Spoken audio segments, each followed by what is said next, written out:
हम लोग second application लेके चले, magnetic at the centre due to circular coil carrying current. दो एप्लीकेशन है, एट द एक्सिस और एट द सेंटर। तो पहले के चलें at the centre and then at the axis. जानिए इसको।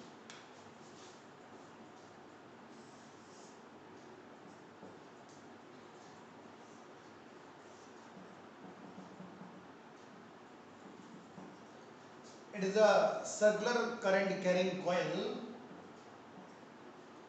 and we want to calculate magnetic field at the center. It's the application of Biot-Savart law. mu naught ideal sin theta upon 4 pi r square. Clear? Now it is applicable only for elementary part, that is dl.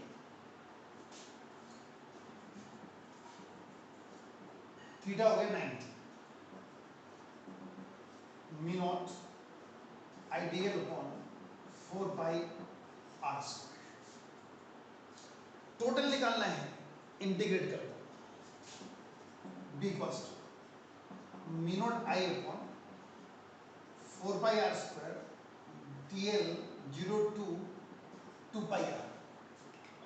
Complete angle कितना है? 2 pi, तो 2 pi r। So b equals to mu naught I upon 4 pi r dl का l हो जाएगा और b equals to mu naught I upon 2r। Direction cross. If, अब यहां पे क्या लगेगा? If finger give the direction of current, if finger give the direction of current, thumb give the direction of magnetic field, cross magnetic field. और वैसे भी आप जानो सर्कुलर कॉइल के लिए मैग्नेटिक फील्ड कैसा बनेगा वो जान लो। जैसे स्ट्रेट के लिए बताया था कंसेंट्रिक सर्कल में। अब ये कॉइल है और करंट जा रही है इसमें आई, क्लियर? ऐसे आई तो यहां पर तो मैग्नेटिक फील्ड हो जाएगा स्ट्रेट, स्ट्रेट। अब यहां पे देखो, ये एलिमेंट्री पार्ट है, ये एलिमेंट्री पार्ट, और एलिमेंट्री पार्ट आपको पता है स्ट्रेट होगा। अब जरा यहां देखो, ये करंट यूं आ रहा है, जो आपने एलिमेंट्री पार्ट लिया सर्कल का, यूं इतना पार्ट दिया, ठीक? करंट इधर आ रही, थंब ये हो गया, मैग्नेटिक फील्ड यूं आएगा।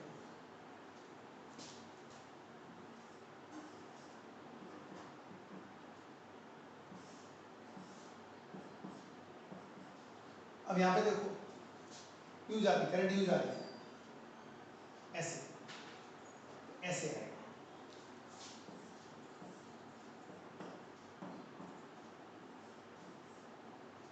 क्लियर? ये छोटा पार्ट दिया आपने, ऐसे यूं जा रहा है, ठीक? इस तरह फील्ड बनता है सर्कुलर कॉइल के लिए। तो b equals to mu naught I upon 2r, ये एक्सप्रेशन आ गया मैग्नेटिक फील्ड का at the centre due to circular coil. Now अगर ये कंप्लीट सर्कल नहीं होता तो, अगर इस तरह का केस होता,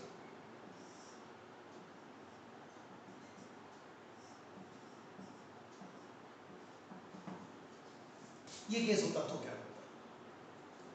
इस तरह के केस में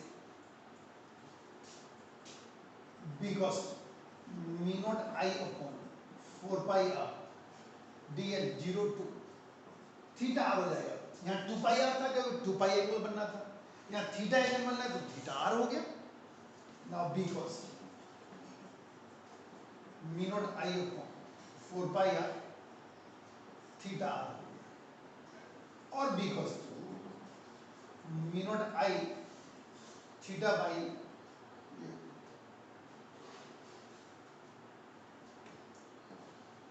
r स्क्वायर होगा यहाँ पर, तो mu naught I theta upon 4 pi r हो गया। अगर कंप्लीट सर्कल नहीं है, आर्क है, तो ये बनेगा mu pi theta upon 4 pi r theta means जो एंगल यहाँ पर बन रहा होगा। तो ये मैटफील्ड हो गया एट द सेंटर। जो अक्सर एग्जाम में आती है वो थर्ड एप्लीकेशन है, mag field due to circular current carrying conductor at the axis. ये सेंटर पर थी और अब कहाँ निकालना है, एक्सिस पर निकालना है। उसके लिए देखो आप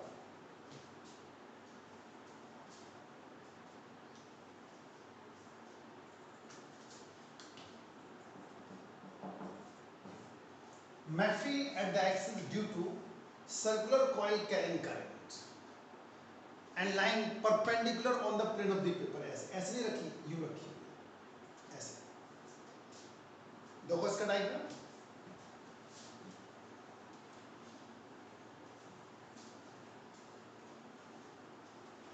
इस तरह case of very important, very important.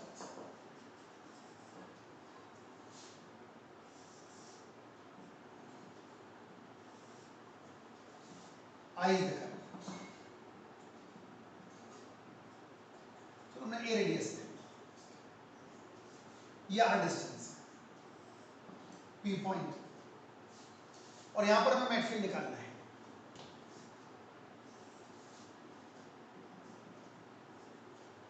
Suppose this angle is 5 और ये एलिमेंट्री पार्ट ले लिया, that is d. Biot Savart law आपको पता है, mu naught I d l sine theta upon 4 pi r square.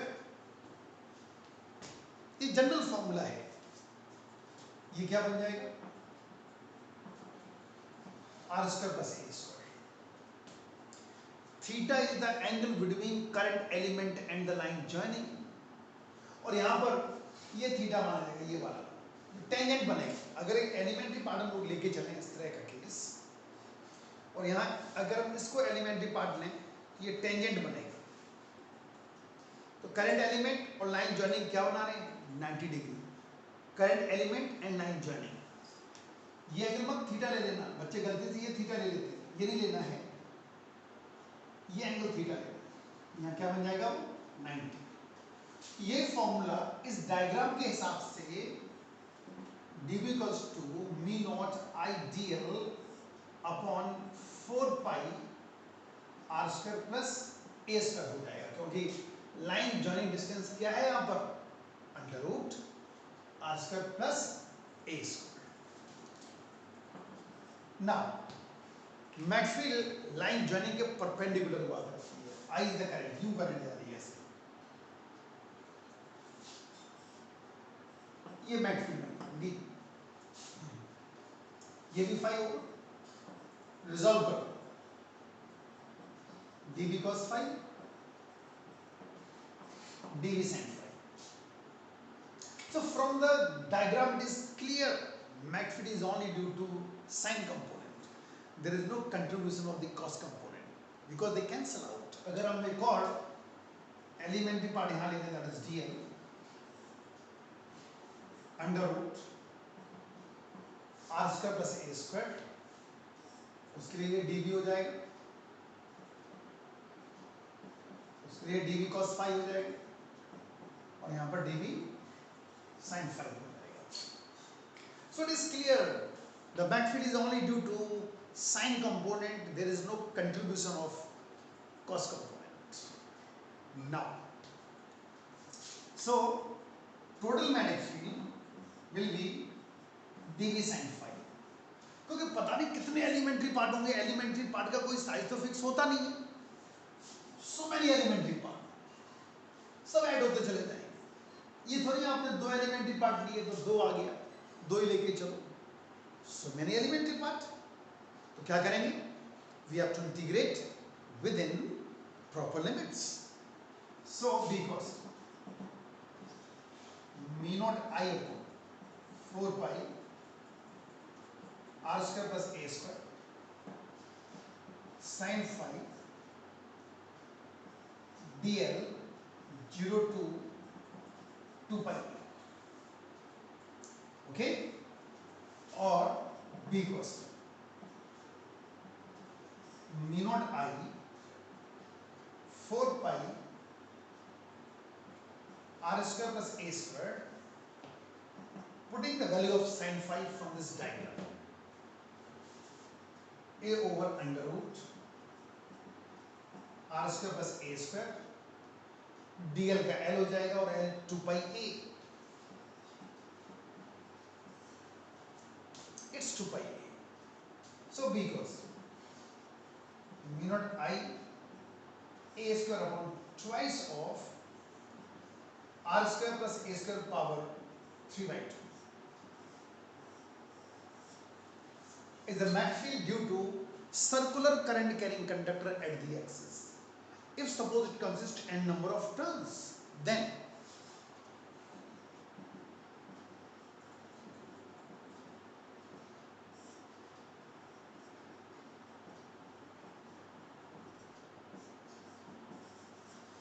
mu naught n I a square upon 2 r square plus a square power 3 by 2, तो n लग जाएगा यहाँ पर। और direction निकालनी है, इस डायरेक्शन में आ रहा है, तो क्या बन गया I unit vector, it's I unit vector. So in the third application, बेहद इंपॉर्टेंट, 3 नंबर में बहुत बार पूछी गई एप्लीकेशन है, 3 मार्क्स में बहुत बार ये एप्लीकेशन पूछी जा चुकी है, समझ गए? तो कुछ न्यूमेरिकल लेके चलते हैं समझाने के लिए, या दोबारा देखो उसको। एक कॉइल इस तरह रखी हुई है, एक्सिस पे निकाल रहे हैं, करंट देख रहे हैं, करंट यूं जा रहा है, ये इनर पार्ट या आउटर पार्ट, और कॉइल ऐसे रखी हुई, यूं या ऐसे रखी हुई, आर डिस्टेंस पे निकालना था। एलिमेंट्री पार्ट लेना पड़ेगा क्योंकि Biot Savart law is applicable only for elementary part. mu naught I dl sin theta upon 4 pi r square, तो हमने ये वैल्यू लगा दी, थीटा 90 हो जाएगा क्योंकि एलिमेंट्री पार्ट और लाइन जॉइनिंग यहाँ पे एंगल 90 बनाएंगे क्योंकि टेंजेंट की तरह बिहेव करेगा। यहाँ r क्या है, लाइन जॉइनिंग डिस्टेंस, इसलिए ये बन गया। अगर देखें आप तो dv रिजॉल्व हो जाएगा दो कंपोनेंट में, dv cos phi dv sin phi, तो cos कंपोनेंट मैच फिल नहीं बनाएगा, और there is only due to sin component. Total निकालना है, इंटीग्रेट कर दो, dv की वैल्यू पुट कर दी और sin phi की वैल्यू लगा दी, dl का 2 pi a हो जाएगा, ये फॉर्मूला बन गया। अगर n टर्न्स हैं तो ये फॉर्मूला बन जाएगा। और अब न्यूमेरिकल से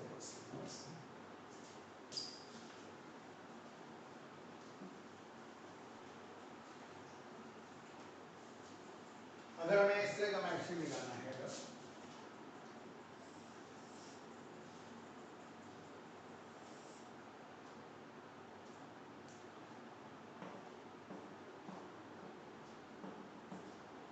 I is the current और हमें O पे मैट्रिक्स निकालना है, ओके?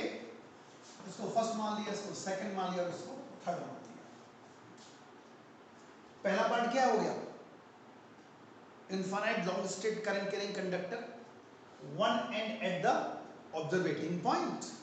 और पिछली वीडियो हमने आपको बताया था स्पेशल केसेस में formula mu naught I upon 4 pi r, so mu naught I upon 4 pi r हो गया। डायरेक्शन करंट यूं जा रही है, ऊपर निकालना, ऐसे होल्ड करेंगे, जैसे फिंगर पकड़े वैसे सर्कल बनेगा, और हमें टॉप पे निकालना है, और जिस पॉइंट पे निकालना हो टेंजेंट ड्रॉ कर दो, तो ये आउटसाइड आ जाएगा, सो दिस डॉट। और अब B2 लेके चल रहे हैं सर्कल के लिए, अभी ड्राइव किया था, B equals to mu naught I upon 2r, mu naught I upon 2r। Direction देखो क्या होगी, फिंगर यूं मुड़ रही, ये करंट यूं जा रही, ऐसे मुड़ रही, crossed. B3 again infinite long, one end at the observing point, so mu naught I upon 4 pi r dotted। Total निकालना है, b1 plus b2 plus b3, या इसकी डायरेक्शन अपोजिट है, mu naught I upon 4 pi r common ले लिया, 1 minus pi by 2 plus 1, ठीक। और b कॉस्ट mu naught I upon 2 pi r 2 minus pi by 2, okay 4 pi r, clear. दोबारा देखो, वैसे ये 2 पाई आर बन जाएगा दोनों मिला के 2 पाई आर, तो आप इसको ऐसे लिख सकते थे, अगर इसको लिखना चाहें हम लोग कैसे लिखेंगे, इसको ऐसे लिख सकते थे आप, ये दोनों ऐड हो गए, कितना हो गया देखिए, आप ऐसे लिखते हो उसको, mu naught I upon 2 pi r minus mu naught I upon 2 r, ठीक। और b plus mu naught I upon 2 pi r common 1 minus 1 upon pi, ये बनेगा mu naught I upon 2 pi r common 1 minus 1 upon pi, और direction क्या होगी, dotted, clear. ऐसे लिख सकते थे इसको, mu naught I upon 2 pi r 1 upon pi minus 1 cross, एक ही बात, क्लियर। और एक न्यूमेरिकल लेके चलते हैं, एक और न्यूमेरिकल देखिए आप,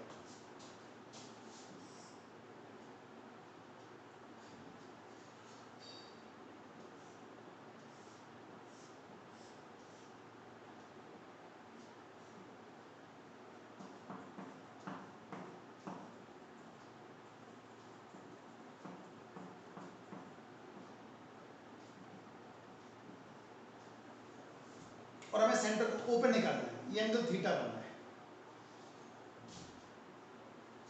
ठीक। तो अब हमें मैक्सफील्ड निकालना है, तो आपको पता है कि स्ट्रेट पोर्शन मैक्सफील्ड कंट्रीब्यूट नहीं कर सकते, ना ये बनाएगा ना ये बनाएगा ना ये बनाएगा ना ये बनाएगा, क्योंकि ऑब्जर्वेटिंग पॉइंट की डायरेक्शन में आ गई, ये देखो ऑब्जर्वेटिंग पॉइंट की डायरेक्शन में आ गए, इसलिए फील्ड कंट्रीब्यूट नहीं कर सकते, the field is only due to curve portion, 1 2 3, सिर्फ इनके कारण मैक्सफील्ड बनेगा। तो V1 क्या होगा, मी naught I upon 2r, okay 4 pi r into theta, और डायरेक्शन क्या होगी, क्रॉस। V2 क्या बनेगा, mu naught I upon 4 pi 2r theta dotted, V3 क्या बनेगा, mu naught I theta upon 4 pi 3r cross, ऐसे लगना करें, आर आर आर कितना हो गया, 3r हो गया यहाँ से तक, ये कितना हो गया 2r हो गया, ये कितना है r, तो पहले के लिए कैसे निकला, mu naught I upon 4 pi theta होता है, तो थीटा लग गया, डायरेक्शन ऐसे जारी करेंगे क्रॉस, यहाँ 2r हो गया, ऐसे हो गया, ये 3r हो गया, टोटल निकालना है b cross, me naught I upon 4 pi r theta तो कॉमन ले ही,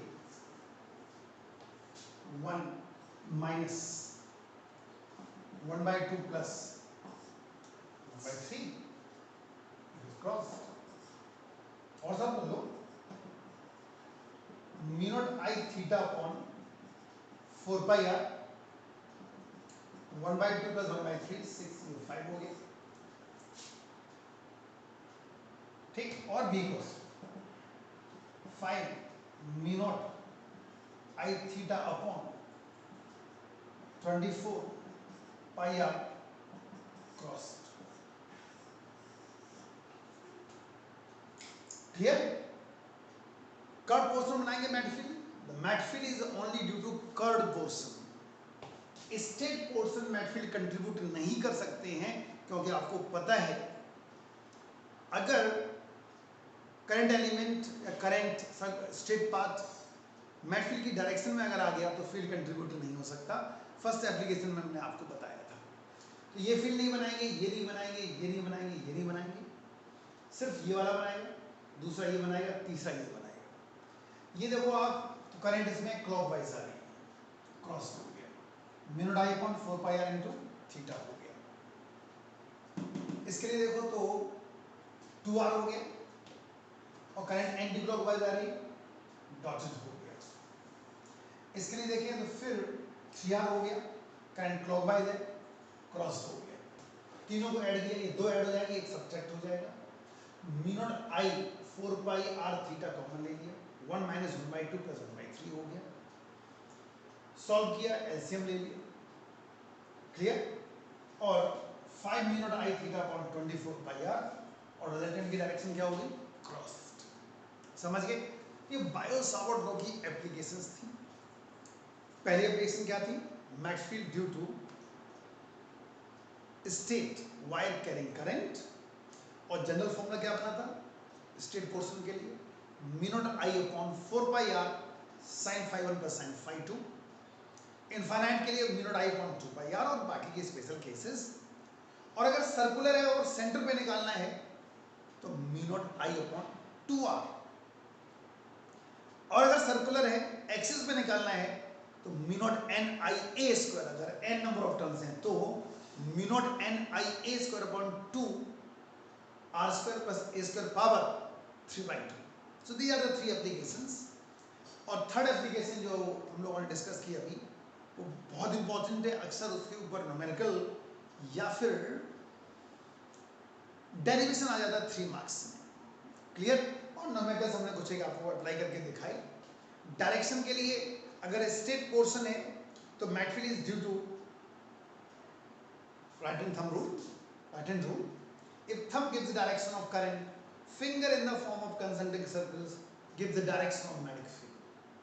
और जिस पॉइंट पर मैग्नेटिक फील्ड निकालना है टेंजेंट ड्रॉ करो.